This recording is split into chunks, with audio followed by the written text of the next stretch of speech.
Danny Flexen here for SecondsOut. Delighted to be joined by Eddie Hearn at the press conference for the rematch between Alexander Usyk and Anthony Joshua.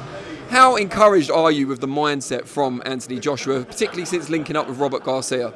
I'm very encouraged. It's a lot better than last time. I feel last time he was probably second guessing him a little bit in the build up to the fight. It's very difficult when you're going against Usyk.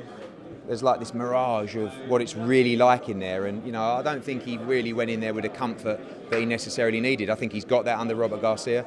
I think he's full of beans, he's excited, and I think he's going to get a great performance. What do you feel he needs to change in the rematch to have more success than he had first time around? I think it's easy, isn't it, just to say need to be more aggressive. You can't just do that against Alexander Usyk. He's got great footwork, he's an outstanding fighter, but he has got to be more aggressive. I think everybody knows that. There's a way to beat him. You have to be on the front foot sometimes, you have to let your hands go, you have to take chances, you have to hit him anywhere, and these are things that he's got to do. But also Robert Garcia knows what he's doing. It's not just a case of just go forward. You've got to be prepared for anything against Alexander Usyk. Maybe Usyk will come forward and try and walk AJ down. Anything could happen with these guys that are so talented. And AJ's just signed a long-term deal with DAZN, of course. If he were to lose this fight, and I know you don't want to contemplate that, but if it does happen, what would that long-term deal then look like? Exactly the same. AJ has a long-term future. It's not about Alexander Usyk. If he was to lose to the pound-for-pound number one or pound-for-pound number two, or whatever you want to call him, there's still life in the sport of boxing, and he wants to make sure that he's around for a long time. But that's not the intention. We believe he'll win. But there's huge fights out there for AJ, win, lose or draw. But absolutely, the focus is on winning. There's been a lot of talk about the TV rights for this fight. Anthony Joshua, as we said, signed that exclusive deal with DAZN. However, it seems the Saudi promoters in this case have the rights for the UK TV. Could you just clarify what's happening with that? That is correct. This was a deal done for the entirety of the rights. So those rights will be negotiated separately. AJ has done a long-term deal with DAZN. But obviously this fight will be negotiated separately. Of course, they're in the race for that, as many others will be as well. He's pledged his long-term future to DAZN, but this fight, I guess they'll announce that very shortly. Having spoken closely to the Saudis in this case, what do you think they're looking for from a broadcast partner? Is it the most number of eyes? Is it the most lucrative financially? What do you think they want? Probably a mixture of everything. Big promotional support, big global platform, a lot of money. Eyeballs, it's ultimately they're going to want the best, I believe, the best commercial offer. This is not just an event where it's throwing money at something. There has to be a strategy, there has to be a commercial return. So yeah, I'm sure there's plenty of offers. We're not involved with that process, but we're aware of what's going on, and we'll see what happens. Would it be at all awkward, AJ, having recently left Sky, if the fight ended up on there? We're all friends, we've been with them for a long time, so and that can happen. He's made his long-term decision, which is to join DAZN. This fight, as everybody knew prior to that deal, was the model that was in place. And if it's on Sky, no problem. If it's on BT, no problem. If it's on DAZN, fantastic. Now, something that's come up, a bit of a thorny issue more recently about this fight, and it's something you've dealt with before, having staged events in the region, is the subject of sports washing. So a journalist on Twitter earlier today had a go at me for not mentioning it to Alex Krasuk when I interviewed him. Quite rightly, I feel. It just went out of my mind. But what do you feel about that element of it, that the Saudi government or the backers are using events like this, surely not just this, to kind of repair their reputation because of the human rights record? They're using it to try and change. I'm not. It's easy for me to say I'm not a politician, so I'm not. But really, I'm not a politician, and But for me, I can only tell you what I see. So what I see is an investment and a care and love for the sport, and bringing big events to Saudi, and I've seen that change firsthand. The way that people operate out there. The way there's bigger rights for women out there. There's so many different things that I've seen. Even going to Jeddah last week, of course, there are things that have to have considerable change there. But if you don't give someone the opportunity to try and change something, then how do you? So I also look at the investment that's being made at the grassroots end of the sport, and participation is up, I think, over 300% in the sport of boxing since the Ruiz fight, and that's in the middle of a pandemic as well.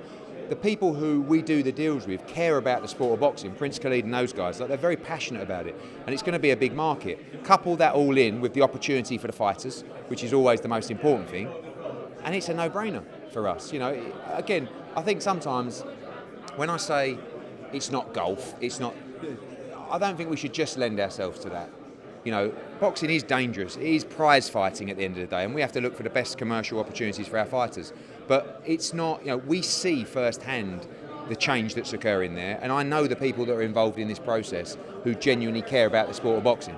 So couple them all together, I'm very, very comfortable, as we were in 2019, and had a fantastic event.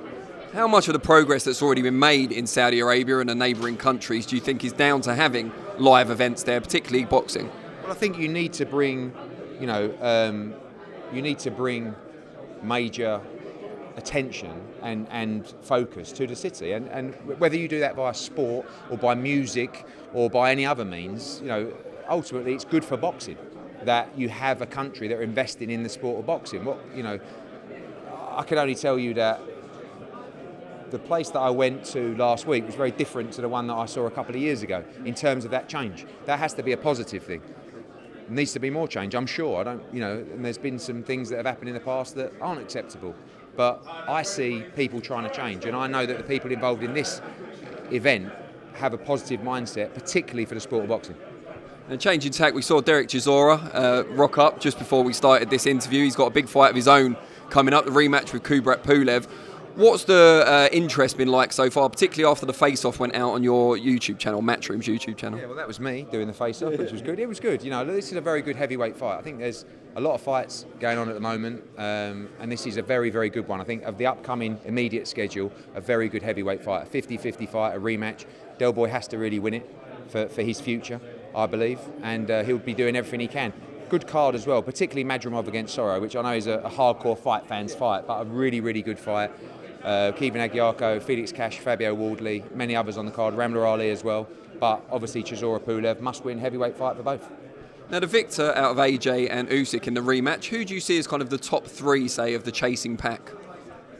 To fight then? Well, it's just the one fight, isn't it? It's the undisputed fight. That's the only fight these guys want, is to be undisputed. So the winner of this fight, I believe, will be trying to push the undisputed fight, and the loser will go away and have one of those contenders. But right now, the focus of AJ and Alexander Usyk is just for undisputed. Have you asked the Zone for the $500 million yet to tempt Fury out of retirement? No, it's not about the money, apparently, Tim. So we'll see. Let's get this fight over with first. Now, just a few other things that have happened recently. We saw Tommy Fury's fight potentially postponed. We don't know yet. The press conference certainly was after he wasn't allowed onto a flight into the US. What did you make of that whole situation? And who do you fancy if the fight does take place?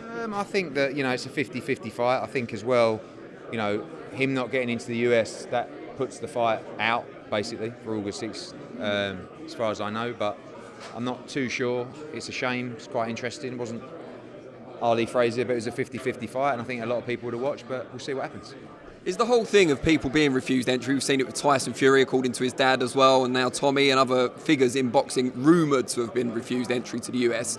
Does that bother you? Have you added like an extra layer of scrutiny when you're planning fights abroad for British fighters? Not necessarily. I mean, I don't know what the future holds in that respect for those individuals. We've had a number of our fighters travel to the US with no problem, so I was there last week as well. So some have visas, some have ESTAs. It's a different process to get in with an ESTA if you already have a visa, etc. But I don't know. It's not something that I've thought about at the moment, but we'll see what happens. On a similar note, there was a report recently in the Daily Mail that Boxer, who obviously are now partners with Sky Sports, your former beau, if you like, have sent a letter to all their fighters to say, if you're under contract with us, you can't have any links to, I believe it's MTK and Pro Bellum, without rereading Riyadh's article. Have you considered doing anything similar with Matchroom fighters, as Boxer reportedly have done? We may have already done it, but it's we have to follow the legislation that's in place, and we've followed that to a T. We always do, and we've continued to do it. And there will be, of course, conversations with everybody to ensure that the rules that have been put in place are adhered to. Now, aside from Joshua Usyk and obviously Chisora Pulev, what else can we look forward to over the coming months with Matchroom on DAZN? Two good ones you've named there: Joshua Usyk, Chisora Pulev, Canelo against Triple G. August 6th, we have a next-gen card with Sam O'Mason against Dalton Smith for the British title, and a really good card there as well. Yeah, we've got some big news coming for our September schedule and October, which should have for you next week. And there are rumours, just as a last question, yeah, well, there's all rumours, yeah. There's rumours that there could be a fight soon signed between Chris Eubank Jr. and Conor Benn.